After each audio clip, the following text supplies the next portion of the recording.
It's supposed to be a supplementary restraint system. It's supposed to be something. Applause for President Muhammadu Buhari's visit to Germany for developmental gains. Nigerians caution in statements that could jeopardize current negotiation for the release of the remaining Chibok girls. Plus, focus on increasing cases of kidney failure, the way out, and with an expert in the studio. These and more on Panorama today. With me, Rhoda Obu. Thank you for joining us.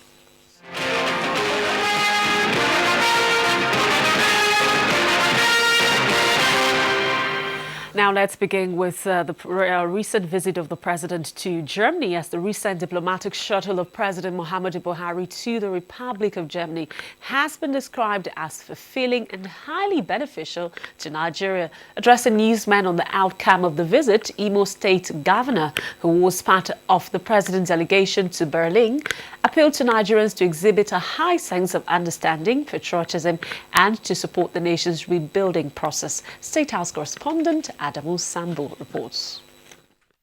During his three-day visit to Berlin at the instance of the German government, President Muhammadu Buhari not only held a series of bilateral meetings with Chancellor Angela Merkel and President Joachim Gauck, also interacted with the German business community, where he made a case for more aggressive investment in Nigeria.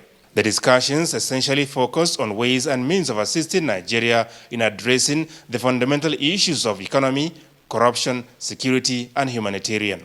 At a news briefing, Governor Rochas Okorocha described the visit as worthwhile. Our nation is passing through a very trial moment now, very difficult times, ranging from economic, security, and political challenges. We have challenges in our land, especially in the Northeast. We have over 2 million people right now displaced, and would like partnership or assistance from any caring nation. And I think the German government is willing to assist Nigeria in this regard. It's a respect given to our leader that trickles down the entire Nigerian population. On the trending issue regarding President Buhari's response to a political statement credited to his wife, Governor Rochas Okorocha described it as a mere joke taken too far and called on Nigerians to remain focused and supportive of the genuine that could jeopardize the current negotiation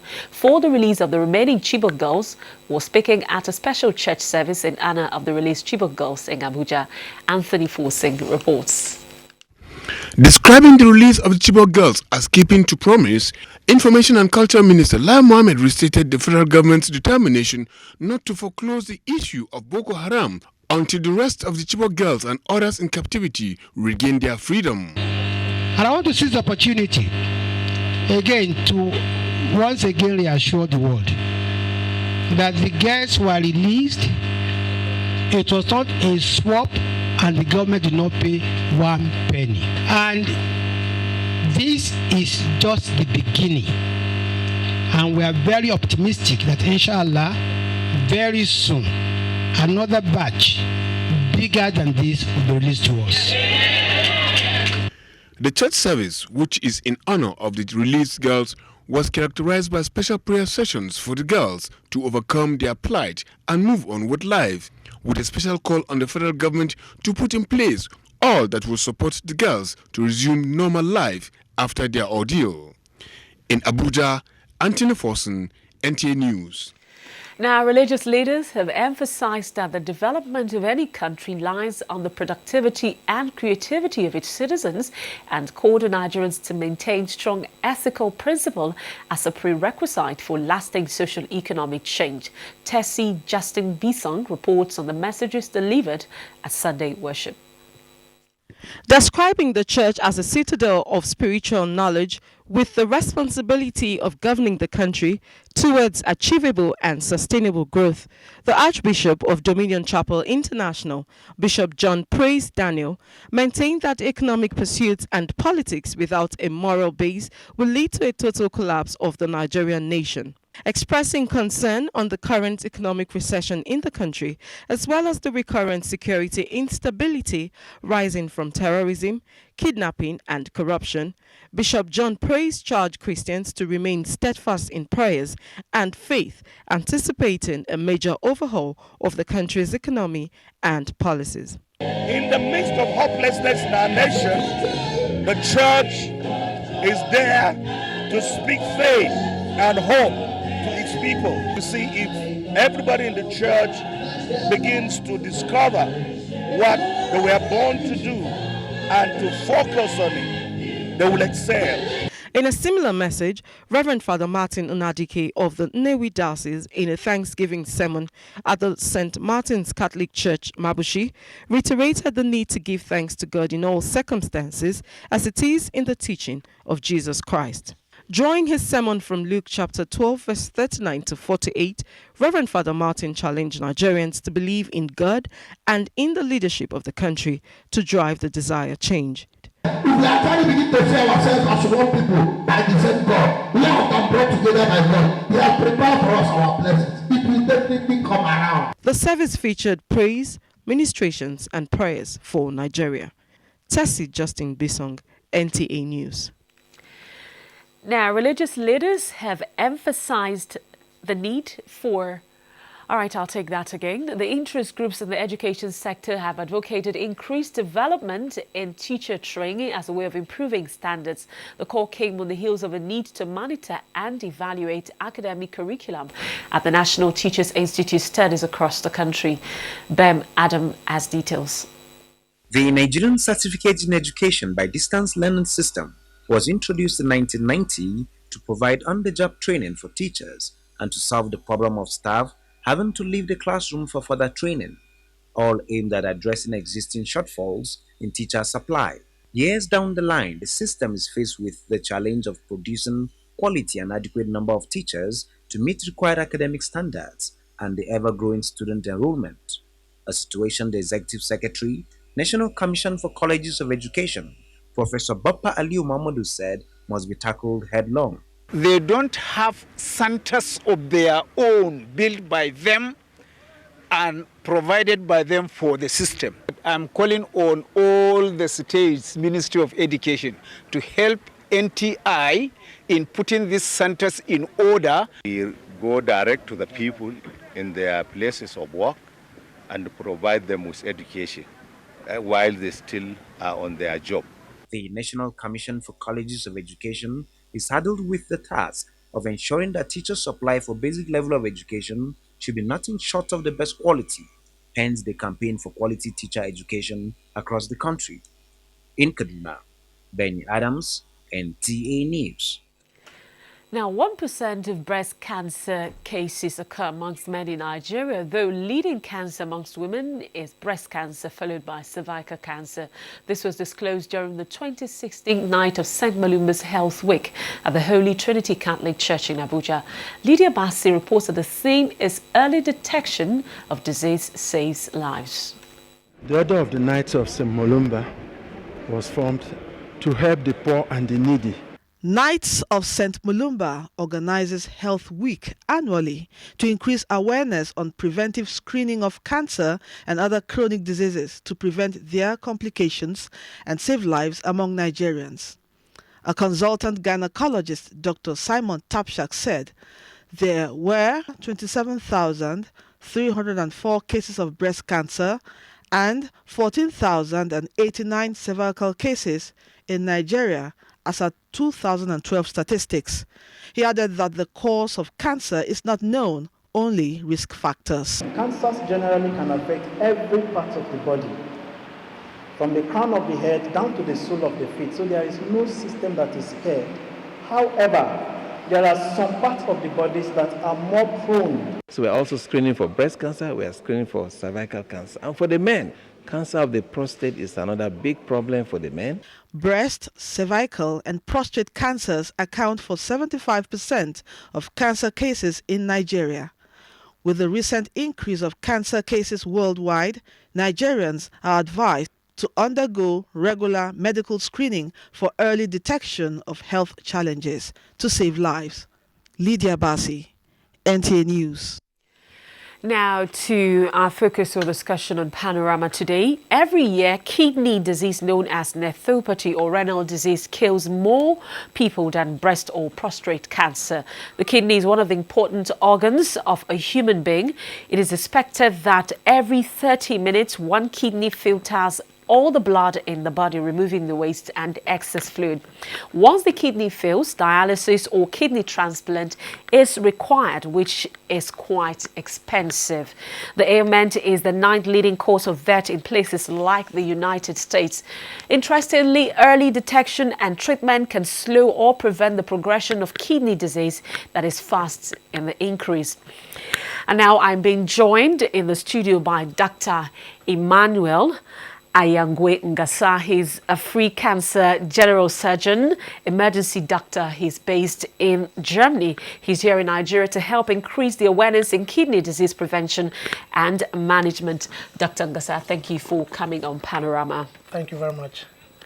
All right, let's begin. According to statistics or data that we have now, we learned that about 17,000 new cases of kidney failure is reported in Nigeria, with just about 2,000 having access to dialysis. Is the number more than that right now, or that's the number we're still looking at, and why is this so? So you have to understand that statistics are made by people who have access to a certain environment. Okay. So you can imagine that these statistics were taken only in places where those who gathered information went to. I cannot imagine that they covered the whole territory of Nigeria. So what I'm trying to say that the figures are even larger. Okay, so you're saying now that we're looking at something more than 17,000 new cases. It's more than that. It's more than that. And why is this so? What's the reason? The reasons are manifold. There are many.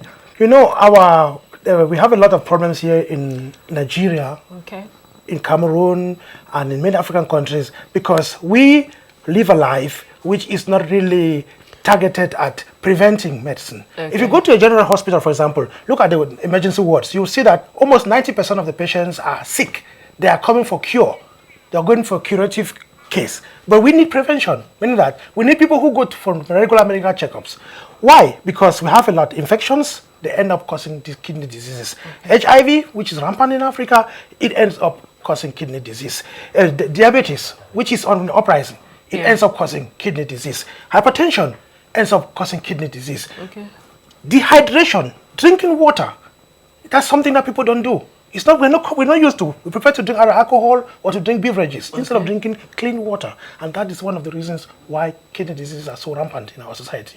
But also from the data that I also have, we learned that, you know, in those days when you talk about diabetes, you just said hypertension, you know, high blood pressure. We're looking at people who are of the age of 50, 55, going to 60. But we're seeing the number is rising amongst the this younger generation. Well, what could be the reason for that? It's very simple. Look at your own life. You are better off today than you were a few years behind. Okay. Not only you, but your peers. Everybody in society, we are improving. Okay. Even though we're not saying it, but society is becoming richer. Mm-hmm. So we're having access to more different types of food. And then again, the mentality. We have a mindset that everything that comes from the West is better. We used to eat our cocoa, our fufu, from the village, vegetables, free, without chemicals. But today, it looks more chic to go to a fast food restaurant and get food and drink something instead of doing the simple things that we used to do. Okay. So we're looking at, you know, trying to say that people should actually diversify instead of taking processed food, trying to do more natural food. And there we are. We need to educate our people. Mm. We need to educate people. And talking about education, you are here, you're a freelancer, you're a doctor in Germany, you're here to create the awareness to help people. What dimension is this campaign going to take? So I want to point out that in 2014, I started a program called Ask Doctor. Ask Doctor? Ask Doctor. Okay. Doctor, as we say in Pidgin. Okay. In Cameroon, where I come from, we say doctor in Pidgin. But it means that ask the doctor, just in simple words. What does that mean? What I do is, I feel that as a surgeon, as a black surgeon, it is an affront to talk to my grandmother in medical terms using a borrowed language. Okay. That's what I mean. I don't see it in 2016. the right thing to do for a Nigerian doctor to be talking to Nigerian patients using a foreign language, meaning that if you have the means to talk in Igbo, to talk in Hausa, to talk in call all your languages here, you should use these languages to educate the people because they have to get the message. It is not politics we are doing. We are talking about people's health. So Ask Doctor is what I launched in 2014 to use African languages. We started with Pidgin. Now we're teaming up. So I'm in Nigeria now to bring that message to Nigeria, that talk to the Nigerians what medicine is all about. Explain to a person why he should drink clean water in the language. The person will understand. Say it in English, maybe.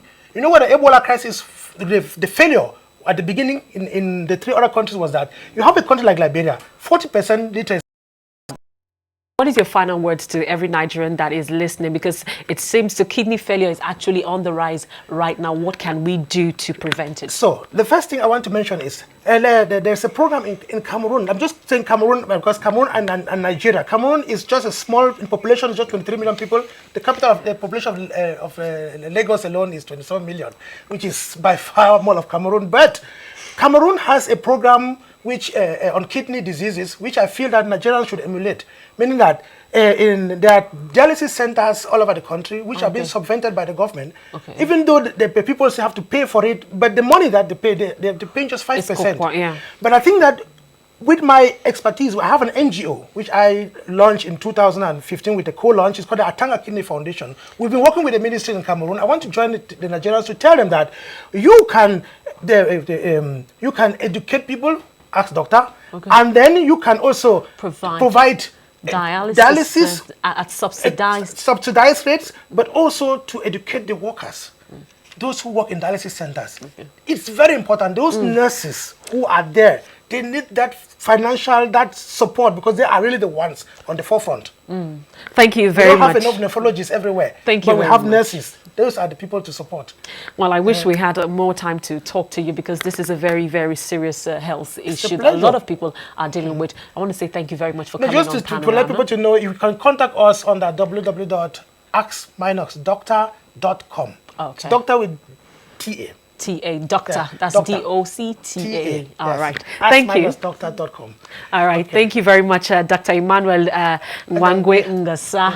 I got that right this time. Yes, you're welcome. All right. Thank you for coming on Panorama. He is a freelancer, that is a cancer general surgeon. And of course, he is based in Germany.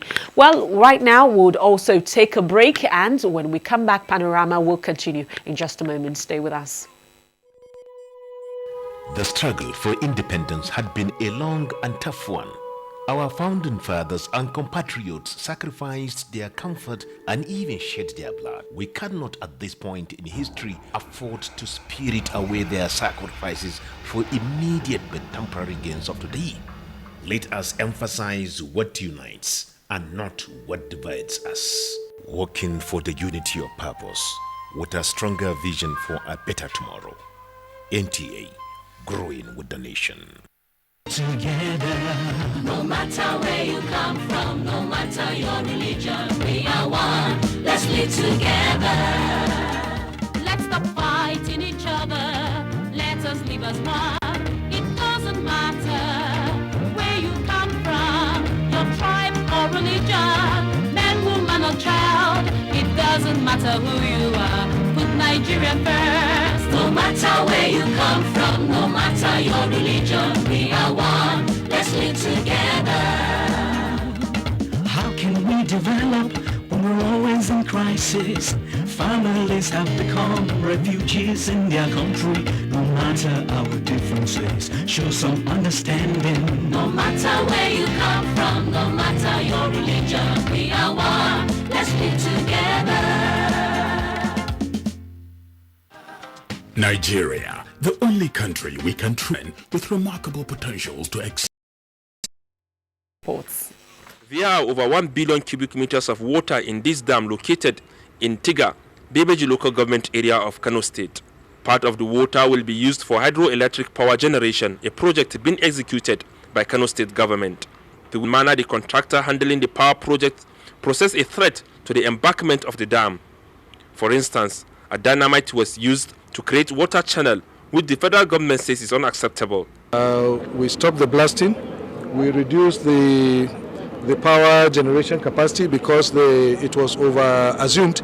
The actual amount of water that is available is not enough for the original plan that the Kano State government had about the power requirement for this dam and Chalao Gorge Dam. So we had to do things very scientifically and reduce the power requirements. In the meantime, the construction of over 800 cubic meters of Galma Dam located in Soba, Kaduna State has been completed.